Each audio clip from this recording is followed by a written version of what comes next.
Dr. King was going by his house for dinner.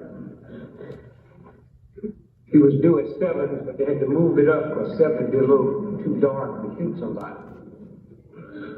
So they moved it to 6 o'clock. 2 years ago, at a press conference in Memphis, I get a call. They said, so-and-so was thinking about killing so-and-so. I said, what? Well, he said something at a press conference. I said, put him on the phone. I said, whatever you do, get that film. But once NBC realized what this brother had slipped and said, we will never get our hands on the film. What you're fixing to see now went into the evidence in the King trial where they brought a wrongful death suit, and I'll explain that to you quickly in a minute. What you're fixing to witness now is the man who came by to get King to take him to dinner. And 30 years later at a press conference, he slipped because God do baffle your mind sometimes. You look,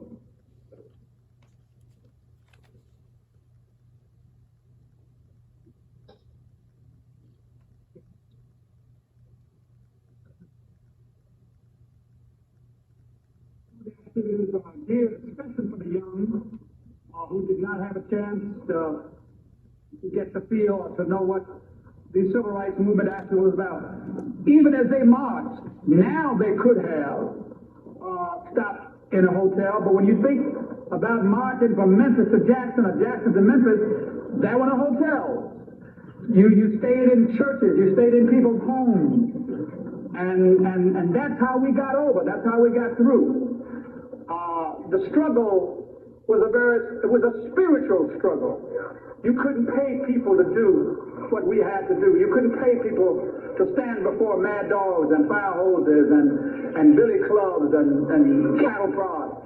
It was strictly a spiritual and moral movement. So we wanted that dimension to be in the pilgrimage to Memphis. We will revisit the mountaintop speech site.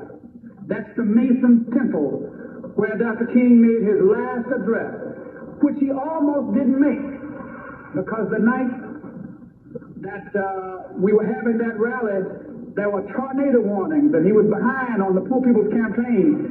And he said, you guys go on over and have the rally. I'm going to stay at the motel and work on the Poor People's Campaign. When we got there, and Dr. Abernathy walked in, and Jesse Jackson walked in, and I walked in, and others, people started clapping because they thought Martin was behind us.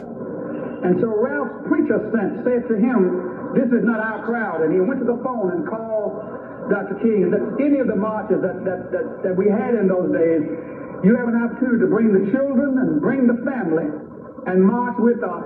And when I finished sharing with them the last hour of Dr. King's life, a hurry. But that gave me the wonderful privilege of spending the last hour on earth. 3 preachers in a room, Abernathy, King, and Kyle. And we spent that last hour together in room 306 at the Lorraine Motel. The press is always curious, and writers, what went on? What did you talk about? I say, we just talk preacher talk.